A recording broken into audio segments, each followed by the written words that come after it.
जो लोग भगवान के सामने रोते हैं, हमारे शास्त्रों में उनके बारे में क्या लिखा गया है, इस बारे में इस वीडियो के माध्यम से हम आपको विस्तार से जानकारी दे रहे हैं।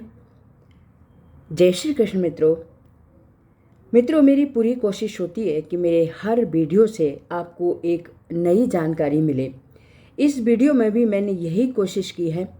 आपसे निवेदन है कि वीडियो पसंद आए तो लाइक सब्सक्राइब ज़रूर करें। आपका एक सब्सक्राइब, एक लाइक हमारे लिए बेहद कीमती है और उससे हमें बहुत प्रोत्साहन मिलती है।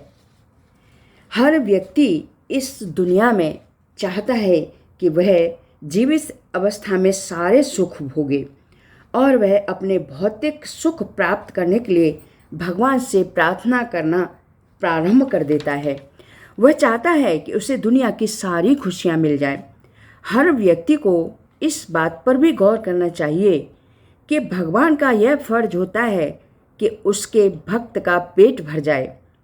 उनका यह फर्ज नहीं होता कि आपकी हर इच्छा पूरी करें। यदि आपको अपनी सारी इच्छाओं को पूरा करना है तो उसके अनुसार आपको मेहनत भी करनी पड़ेगी। भगवान ने भी इस धरती पर जन्म लिया और अनेक संघर्ष किए, इसलिए सभी व्यक्तियों को किस तरह जीवन जीना है उन्होंने लोगों को भगवत गीता में यह बता दिया है कि जीवन को कैसे जीना चाहिए। इस धरती को मृत्युलोक कहा जाता है। मृत्युलोक पृथ्वी को इसलिए कहा जाता है कि यहाँ पर जीव अलग अलग योनियों में जन्म लेता है और मरता रहता है और 84 लाख योनियाँ होती हैं, जिसमें से मनुष्य का जन्म बहुत मुश्किलों के बाद योनियों में भटकने के बाद मिलता है। खाना पीना, बच्चे पैदा करना तो जानवर भी करते हैं, पर मनुष्य का जन्म बहुत से महत्वपूर्ण उपदेशों के लिए होता है। इस धरती पर हम मौज मस्ती करने को पैदा नहीं हुए हैं। इस धरती पर मनुष्य अपने अच्छे बुरे कर्मों का फल भोगने के लिए जन्म लेता है और जो व्यक्ति अच्छे काम करता है, नेकी और भलाई के काम करता है और भगवान की भक्ति सच्चे मन से करता है तो उसे भगवत प्राप्ति होती है। जो व्यक्ति दूसरों को कोई हानि नहीं पहुंचाता, अपनी मेहनत से कमाए धन से अपना और अपने परिवार को पालता है, उसे भगवान की प्राप्ति होती है। इसका मतलब यह नहीं कि आप पर कोई हमला कर रहा है और आप चुपचाप सहन कर लें। भगवान ने साथ ही साथ यह भी उपदेश दिया है कि आप पर यदि कोई अत्याचार कर रहा है तो उसके खिलाफ आपको आवाज़ उठानी चाहिए। अन्याय सहन नहीं करना चाहिए। भगवान कृष्ण ने अर्जुन को युद्ध करने का उपदेश दिया था कि कायर व्यक्ति की तरह जीवन नहीं जीना चाहिए। यदि आपके साथ कुछ गलत हो रहा है तो उसको सहन करना कायरता होगी। जो व्यक्ति भगवान पर विश्वास रखते हुए जीवन जीता है, इस तरह के व्यक्ति पर भगवान की विशेष कृपा होने लगती है। बिना मांगे ही उसके सारे दुख कम होने लगते हैं। धीरे धीरे उसकी सारी परेशानियां कम होने लगती हैं। वह अपने मन में सदैव अपने इष्ट देव का ध्यान करने लगता है और उसे लगता है कि भगवान मेरे साथ हैं। उसके साथ बुरा होता है तो भी वह भगवान की इच्छा समझता है और अच्छा होता है तो भी वह भगवान की कृपा समझता है। ऐसे व्यक्ति को संसार के सभी लोगों का मन पढ़ने की शक्ति प्राप्त हो जाती है। वह सही और गलत लोगों को आसानी से पहचान लेता है और उसका स्वभाव दूसरे लोगों की तुलना में बहुत अलग होता है। वह कभी किसी की बुराई नहीं करता। वह साधारण जीवन जीना पसंद करता है। वह भोग विलासिता की ओर आकर्षित नहीं होता। वह सिर्फ जीवन जीने के लिए भगवान से सिर्फ इतना मांगता है कि उसका परिवार खुश रह सके। वह गलत तरीके से धन कमाने की नहीं सोचता और ईमानदारी से जीवन जीता है।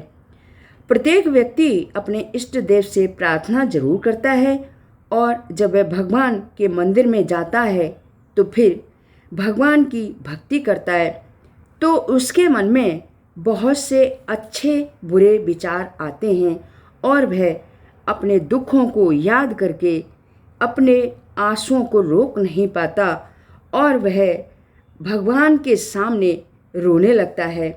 और यह संकेत वह भगवान के सामने अपने सारे दुख भगवान को बता देता है।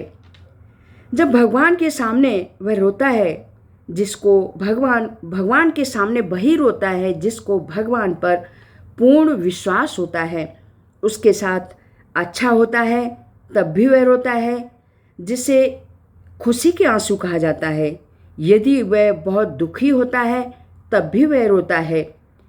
वह हर स्थिति में भगवान को याद करता है क्योंकि वह जानता है कि भगवान देर कर सकते हैं लेकिन अंधेर नहीं। जो व्यक्ति भगवान के सामने रोता है उसका भाग्य बदल जाता है। उस व्यक्ति पर भगवान की कृपा होने लगती है।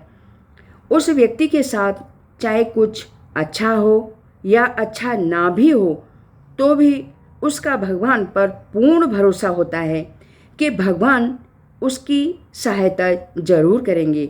वह हर दुख में भगवान को याद करता है और हर सुख में भी भगवान को नहीं भूलता। उस व्यक्ति का मन पवित्र होने लगता है और उसके अंदर अध्यात्म का विकास होने लगता है। उसका मन भगवान की भक्ति में ही लगने लगता है। जब वह भगवान के सामने जाता है तो अपना दुख दर्द वह भगवान को बताता है। हमारे मन की हर बात भगवान जरूर जानते हैं। वे अंतर्यामी हैं, उनसे कुछ छुपा नहीं है। कुछ भी नहीं छुपा सकते आप उनसे। जब किसी व्यक्ति को भगवान के सामने आते ही रोना आता है, भगवान उसके अंतर मन की हर बात समझ जाते हैं। ऐसे व्यक्ति को यदि मुसीबत से जल्दी बाहर निकलना होता है तो उसे मद् भागवत गीता पढ़ना शुरू कर देना चाहिए, क्योंकि जब कोई दुखी व्यक्ति भगवत गीता पढ़ता है तो उसे बहुत जल्दी भगवान सही राह दिखा देते हैं। अगर कोई विधि पूर्वक भगवत गीता पढ़ता है तो उसके जीवन में चमत्कार जरूर होता है। अब आप भगवान की स्तुति करें, वह आपके जीवन के बड़े से बड़े संकट को दूर कर देंगे। भगवान के सामने रोने से भगवत प्राप्ति होती है। उसे आप अपने दुख को भगवान को बता रहे होते हैं। अगर आप अपने दुख को दूसरों को बताएंगे तो वह आपकी सहायता करने में बदले में आपसे कुछ भी मांग सकते हैं और आपको उसका ज़िंदगी भर एहसान भी मानना पड़ सकता है। दुख के समय भगवान ही आपकी सहायता करने किसी न किसी रूप में आपकी मदद करते हैं। इसलिए भगवान को हमें अपने दुख बताने चाहिए और भगवान के सामने आप रो भी सकते हैं। वे आपके दुख को समझेंगे, दूसरे लोगों की तरह आपका मजाक नहीं बनाएंगे। भगवान आपके दुखों को दूर करेंगे। आपके जीवन में कितनी भी बड़ी परेशानी आए, आप उसे भगवान को बताएं और सच्ची प्रार्थना करें तो आपको चमत्कार दिखाई देगा और आपको चमत्कारिक फायदे होंगे। आपके जीवन में धार्मिक पुस्तक पढ़ने से जो मन को एकाग्र शक्ति और शांति प्राप्त होती है, जो आपने कभी सोचा भी नहीं होगा। आपकी सारी चिंता समाप्त होने लगती हैं और मानसिक तनाव दूर होने लगता है। इस दुनिया में अच्छे बुरे सभी तरह के लोग होते हैं और जब आपके अच्छे दिन आने वाले होते हैं तो आपके अच्छे मित्रों की भी प्राप्ति होती है। आपका खुशियों भरा जीवन बीतता है। उम्मीद है आपको वीडियो पसंद आया होगा। वीडियो सुनने के लिए आपका बहुत बहुत धन्यवाद। आप इसी तरह हमें प्रोत्साहित करते रहें। आपको बहुत बहुत धन्यवाद। जय श्री कृष्ण।